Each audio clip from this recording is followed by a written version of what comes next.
Love and Tradition, a tale of courage and love.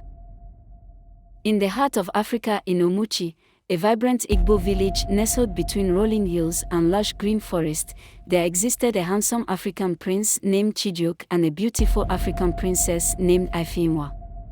Their love was as radiant as the noonday sun, and their bond as steadfast as the roots of the Iroko tree.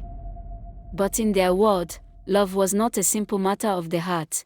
It was an intricate tapestry woven with the threads of tradition, duty, and ancestry.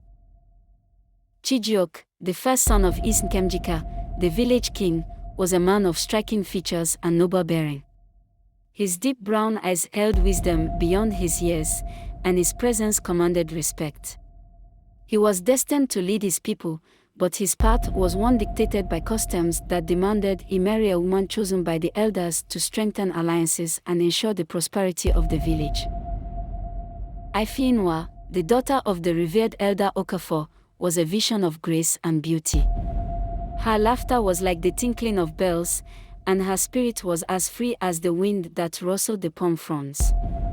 She was beloved by all, yet her family's expectations weighed heavily on her shoulders. Despite the formidable barriers, Chijioke and Ifeinwa's love blossomed in secret. Under the cover of moonlit nights, they met by the stream that snaked through the village.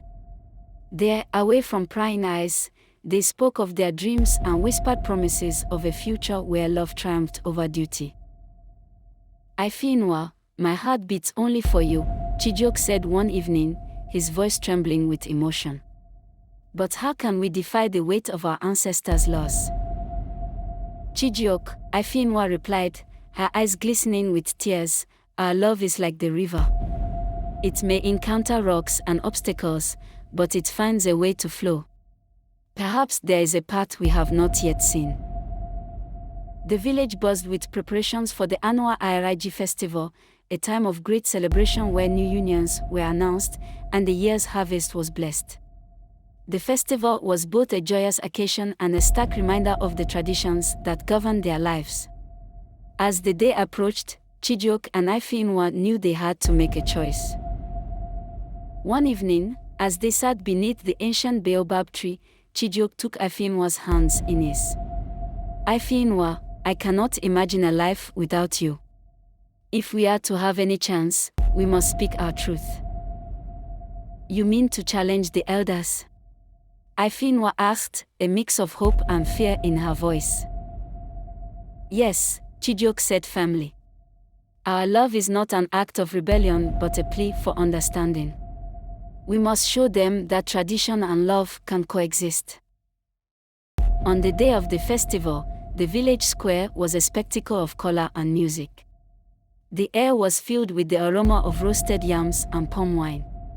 Chijioke and Ifeinwa, clad in their finest regalia, stepped forward as the elders began their pronouncements.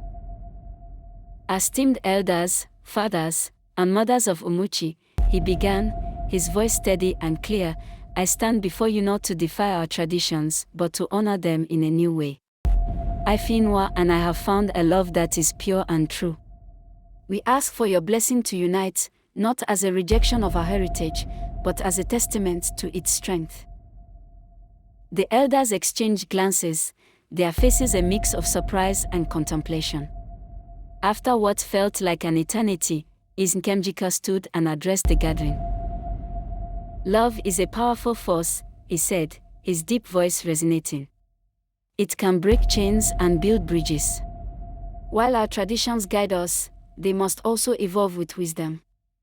Chijioke and Ifeinwa, your courage has shown us that the heart of our customs lies in unity and understanding. You have my blessing. A cheer erupted from the crowd as Chijioke and Ifeinwa embraced, their hearts soaring with joy. That night, under the glow of the festival fires, their love was celebrated not as a defiance of tradition, but as its beautiful evolution. The village of Omuchi, once bound by the rigidity of the past, found new strength in the harmonious blend of love and heritage. The villagers gathered at the market square, dancing, drinking, and singing. They were both made the king and queen of the land of love.